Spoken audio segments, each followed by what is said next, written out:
बोलो जयकारा बोल मेरे श्री गुरु महाराज की जय। महापुरुषों ने इस जीवन को क्षणभंगुर बताया है। जिस प्रकार मनुष्य जीवन नश्वर एवं अस्थायी तो है ही, रेत के घर की तरह क्षणभंगुर भी है। यह कब विनश जाए कोई पता नहीं।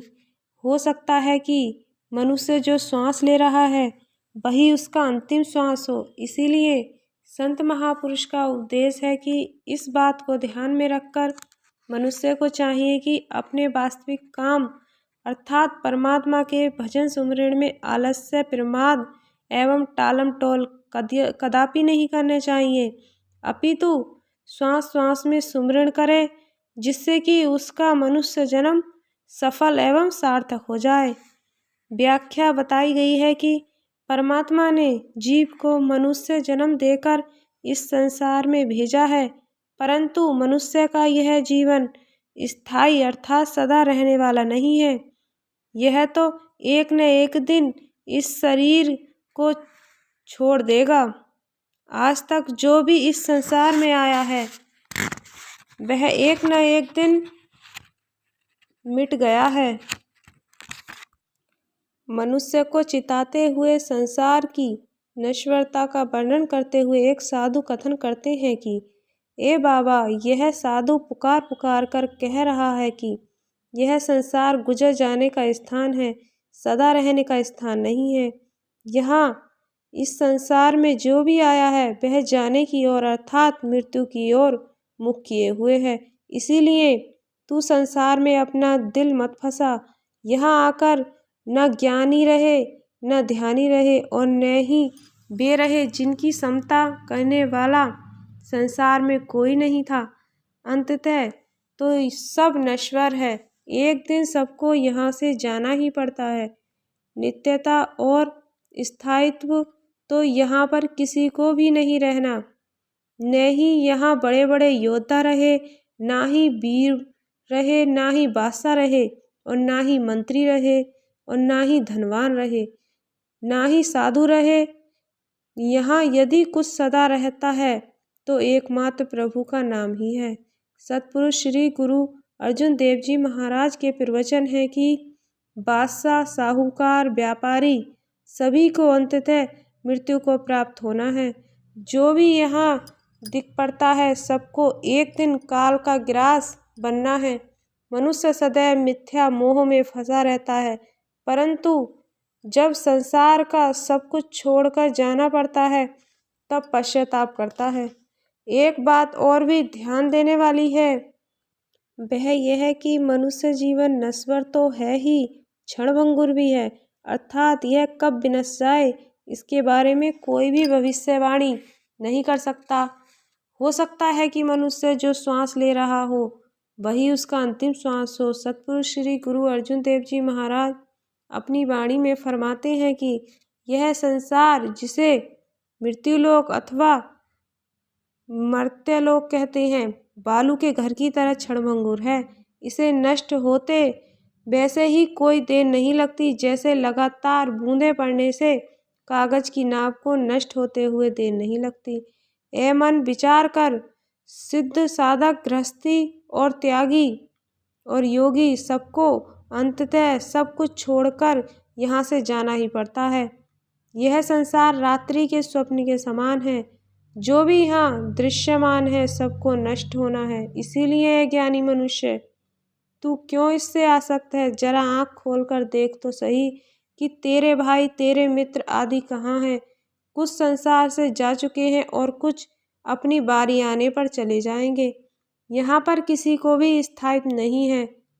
अपने माध्यम से मनुष्य को उपदेश करते हुए फरमाते हैं कि ए फरीद, तेरे माता पिता कहाँ हैं जिन्होंने तुझे जन्म दिया था? वे तुझे छोड़कर इस संसार से चले गए और तुझे अभी भी विश्वास नहीं हुआ कि संसार नश्वर है और तुझे भी एक दिन यहाँ से चले जाना है। इसीलिए महापुरुषों का मनुष्य के प्रति यह उपदेश है कि जीवन को नश्वर एवं क्षणभंगुर जानकर संसार के पदार्थ एवं संबंधों से चित्त फंसाने की बजाय मनुष्य को चाहिए कि वह समय रहते ही अपने वास्तविक कार्य को करके अपना जन्म सफल एवं सार्थक बनाए, भजन सुमरण करे और अच्छी संगति में रहे। वह वास्तविक कार्य क्या है? वह है परमात्मा का भजन सुमरण। इसी विषय में श्री परमहंस अद्वैत मत के महान प्रवर्तक प्रातः स्मरणीय जगत वंदनीय श्री श्री 108 श्री परमहंस दयाल जी श्री प्रथम पातशाही जी महाराज जी ने एक बार श्री वचन फरमाए थे कि जो यहाँ दिए गए हैं। एक दिन राय साहिब दीवान ईश्वर दास जी बैरिस्टर श्री परमहंस दयाल जी महाराज जी के श्री चरणों में उपस्थित हुए। दीवान साहिब के छोटे भाई का क्षय रोग के कारण परलोकवास हो गया था। उसके विषय में चर्चा करने लगे और विनय की कि महाराज जी, मैंने उसका बहुत ही उपचार कराया, हजारों तरह की औषधियाँ उसे दी गईं, परंतु उनका कुछ भी असर न हुआ। उसका अर्थ यह था कि उपचार कराना और तथा औषधि खाना आदि सब व्यर्थ है, क्योंकि औषधि आदि में कुछ असर तो होता नहीं। श्री परमहंस दयाल जी ने फरमाया कि हमें एक कथा याद आ गई। एक हकीम साहिब बड़े योग्य एवं अनुभवी थे। उन्हें औषधियों का ऐसा ज्ञान था कि जिस किसी का उपचार करते थे वह कैसा भी रोगी क्यों न हो, रोग से छुटकारा पाकर बिल्कुल ठीक हो जाता था। रोगों और औषधियों से संबंधित पुस्तकों के 70 ऊँट उनके साथ रहते थे। एक बार उनको एक अनोखी शक्ल सूरत के व्यक्ति से मिलने का संयोग हुआ, तो हकीम साहिब ने उससे पूछा कि तुम कौन हो और क्या काम करते हो? उसने उत्तर दिया, मैं मौत का फरिश्ता हूँ और लोगों के प्राण हरना मेरा काम है। आज मैंने अमुक व्यक्ति के प्राण लेने का है। हकीम साहिब ने पूछा, यह काम किस तरह से करोगे? उसने उत्तर दिया, उसके पेट में इतनी जोर का दर्द पैदा करूँगा कि जिससे वह किसी तरह भी बच न सकेगा। यह कहकर वह व्यक्ति अलोप हो गया। उधर हकीम साहिब ने भी औषधियों का बक्सा संभाला और उस मनुष्य के पास जा पहुँचे जिसके बारे में मौत के फरिश्ते ने बताया था कि जब उसके पेट में दर्द शुरू हुआ तो हकीम साहिब ने उसे दर्द की एक अचूक दवा दी, परंतु उसका रोगी पर कुछ भी असर न हुआ। तब गोली, अर्क, चूर्ण, काढ़ा आदि सब कुछ ही दिया गया, परंतु रत्ती भर प्रभाव नहीं पड़ा। अपितु दशा यह हो गई कि मर्ज बढ़ता गया। ज्यों-ज्यों दवाई दी, अंततः 3-4 घंटे पीड़ा से तड़प तड़प कर रोगी ने प्राण दे दिए।